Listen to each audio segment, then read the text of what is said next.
You probably believe humans were born to rule the food chain. The truth is far more unsettling. For most of our history, the moment the sun disappeared below the horizon, we stopped being hunters and became prey. A snapping branch wasn't just a sound. It was a warning. Every unfamiliar scent in the wind could mean that something had already found you. A bush trembling in the darkness wasn't necessarily moved by the breeze. It could be a leopard waiting FO, or the perfect moment to strike. A distant growl wasn't background noise. It was the countdown to death. Today, we fear the dark because we cannot see. Back then, we feared the dark because something inside it could see us. We had no fangs, no claws, no thick fur. We couldn't outrun wolves. We couldn't overpower bears. Our night vision was pathetic compared to the great cats. And our sense of smell was barely worth mentioning. By every biological standard, we were a terrible predator. We looked far more like walking meat. Archaeologists have uncovered ancient human bones marked with unmistakable tooth punctures from large carnivores. Some skulls bear crushing bite marks that no human weapon could have produced. Those wounds tell a simple story. Early humans didn't just hunt. They were hunted. Most people imagine the food chain as a ladder with one permanent winner. Nature has never worked that way. You hunted antelope during the day. A lion hunted you after sunset. Then vultures fed on whatever remained. No species stays at the top forever. Not even us. Our greatest weakness wasn't just our fragile bodies. It was our children. A newborn deer stands within hours.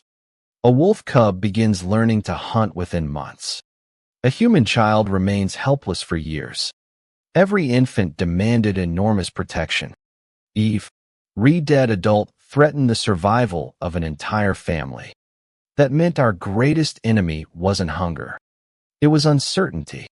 You never knew whether the next bend in the trail would offer food, or death waiting silently in the grass. Living under that constant pressure rewired the human brain. And it still shapes us today. Walk alone through a dark alley, and your heart starts racing. You hear footsteps that don't exist. You glance over your shoulder even when no one is there. Your brain wasn't designed for cities. It was designed for survival. Its oldest rule is brutally simple. It is better to panic 100 times than to die once. Those who mistook the wind for a predator survived long enough to have children. Those who ignored danger often disappeared from the gene pool altogether. Fear became inheritance. Caution became instinct. Our ancestors weren't necessarily the bravest people alive. They were often the ones most willing to assume the worst. That sounds almost backwards. But courage didn't build civilization. Fear did. Fear pulled people closer together. Fear taught them to take turns keeping watch. Fear forced them to search for something capable of pushing back the darkness. It wasn't sharper teeth. It wasn't stronger muscles. It was something every wild predator instinctively feared. Fire.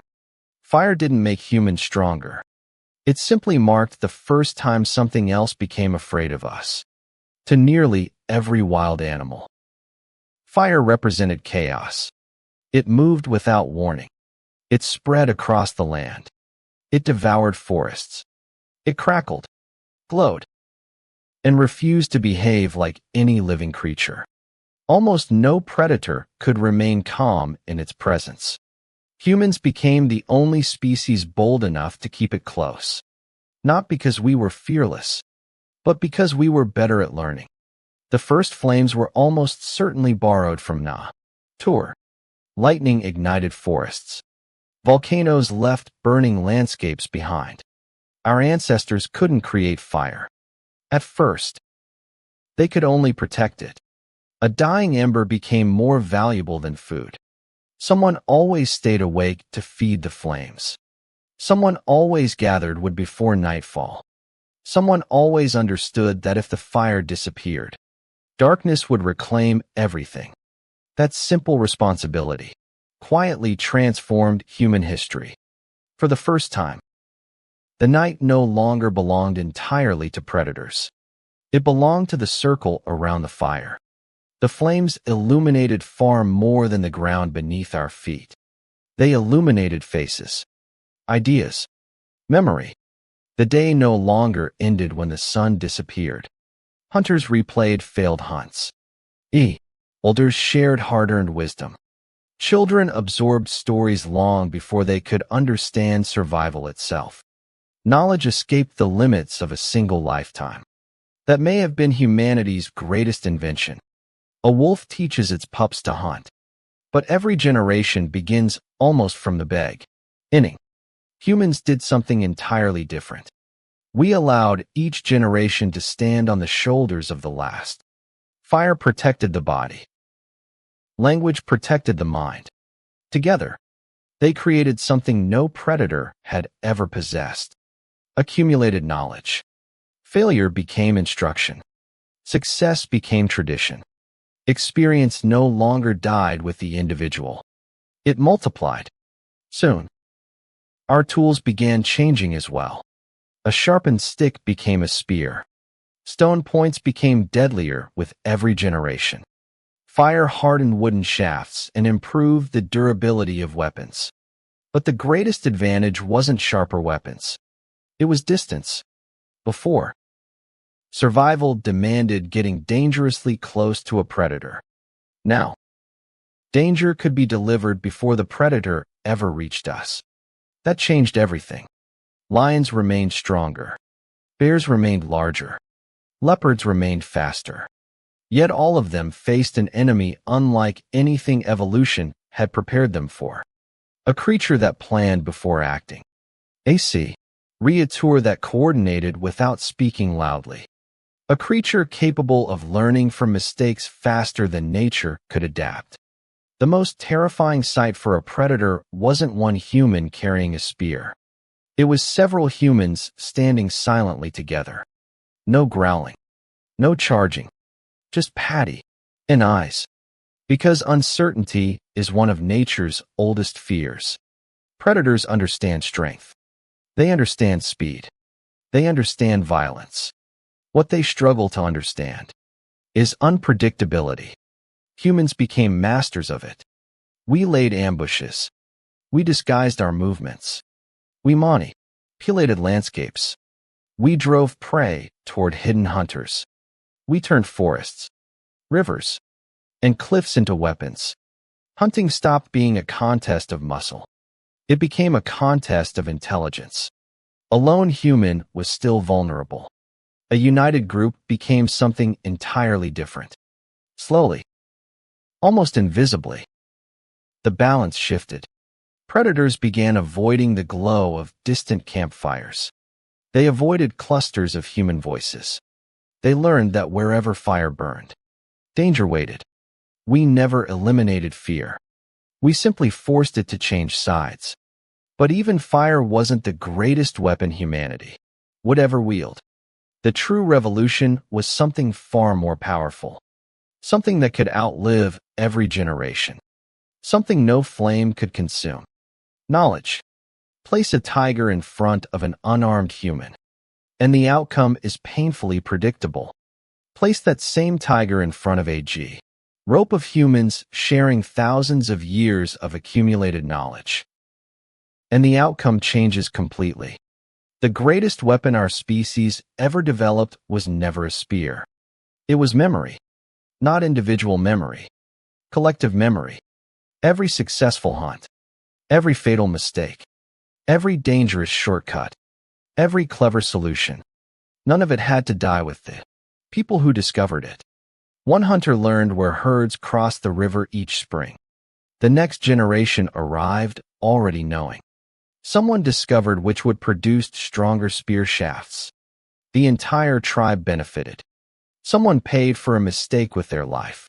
Everyone else in here took the lesson without paying the same price. In nature, this is almost unheard of. Most animals evolve through genes. Humans began evolving through ideas. That single difference changed the speed of our evolution forever. Genetic evolution demands countless generations. Cultural evolution can happen overnight. A new technique invented today could spread across an entire community tomorrow. Knowledge began improving faster than biology ever could. Our ancestors stopped waiting for opportunities. They started creating them. Scouts searched for herds days in advance. Others prepared traps. Some blocked escape routes. Others waited in silence for the final strike. Each individual performed only one task. Together, they became something far greater than the sum of their parts. A tribe. Many animals cooperate. Wolves hunt in packs. Orcas coordinate attacks. Ants build astonishing societies. Yet almost all of them remain confined by instinct. Humans broke that boundary. Our cooperation was flexible. It adapted. It improved. It reinvented itself whenever the world changed. Today we hunted. Tomorrow we migrated. Next season we developed an entirely new strategy. No predator could evolve quickly enough to keep pace with an enemy that constantly rewrote the rules. Then came an even greater transformation. We stopped adapting to the environment. We began adapting the environment to us. Trees became shelters. Stones became walls. Grasslands became hunting grounds shaped by controlled fire. Rivers became natural barriers. Entire landscapes became extensions of the human mind. The battlefield itself began working for us. At that moment, our greatest rivals were no longer lions or wolves. They were other humans. The same intelligence that protected our families could also conquer another tribe. The same cooperation that defeated predators could organize armies. The same imagination that designed better traps could invent better ways to wage war. Technology has never possessed morality, only purpose. Fire can cook a meal. It can also erase a village. A spear can defend a child. It can also begin a conquest. Knowledge can preserve life. It can just as easily perfect destruction. We defeated nature's greatest predators, only to create a far more unpredictable one. Ourselves. Had is the paradox hidden beneath human success. Teeth eventually wear down. Claws eventually become dull. Muscles inevitably weaken with age. But ideas accumulate. They compound across generations. Each generation inherits a world built by minds it has never met. That invisible inheritance carried us from frightened prey hiding beside a fire to the undisputed apex predator of the planet. The scars left by lions eventually faded. The consequences of human intelligence never did. The day the last great predator stopped approaching our campfires, we believed we had won. But victory was never the end of the story. It was the beginning of an entirely different one. Throughout the history of life, every apex predator followed the same strategy. Become faster. Become stronger. Grow sharper teeth. Develop deadlier claws. Perfect the body. For millions of years, evolution rewarded physical superiority. Then humans broke the rule. Instead of changing our bodies, we changed everything around them. Spears became bows. Animal skins became clothing. Caves became villages. Villages became cities. Every new tool was another pair of invisible claws. Every invention became another layer of armor. Civilization itself became humanity's greatest adaptation. Something extraordinary happened. Natural selection slowly surrendered part of its power to cultural selection. For most of human history, survival depended on escaping predators. Later, survival increasingly depended on belonging to groups with better knowledge, stronger cooperation, and more effective organization. No single hero conquered the wild. Civilization did. The true winner was never an individual. It was the network of minds connecting countless individuals across generations. One person died. The knowledge remained. It survived in stories. It survived in language. It survived in tools. It survived in children who would never meet the people who first discovered those lessons. That is why humanity advanced in a few 100,000 years more dramatically than many species had in millions. But every evolutionary victory carries an invisible price. The lions retreated. The wolves disappeared from our villages. The great predators gradually lost their place as our greatest threat. Our brains, however, never received the same update. The instincts that once kept our ancestors alive still operate beneath every modern decision. We still fear the dark. We still react to unfamiliar sounds before understanding them. We still seek safety in groups. We still distrust outsiders. We still chase status and resources with astonishing intensity.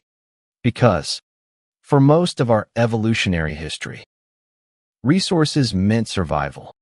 The world changed. Our operating system did not. Many of the conflicts we call modern are driven by minds designed for an ancient wilderness. We compete. We hoard. We divide ourselves into tribes. We defend territory that often exists only in ideas. We believe we are solving 21st century problems, using brains that evolved beside Ice Age campfires. And that leads to a disturbing possibility. Did we truly eliminate the world's deadliest predator? Or did we simply transform it? Once, the greatest danger hid inside tall grass. Now it may hide inside ambition, inside greed, inside fear, inside technologies powerful enough to reshape the planet itself. We overcame lions. We overcame wolves. We overcame every beast that once hunted our ancestors. Yet the one predat, or we have never fully escaped, is the one staring back at us in the mirror. Perhaps that is the deepest irony of human evolution. We spent hundreds of thousands of years learning how to conquer nature, far less time learning how to master ourselves. So the next apex predator that determines humanity's future, will it emerge from the wilderness? Or will it be born from the limitless intelligence that once saved us from it?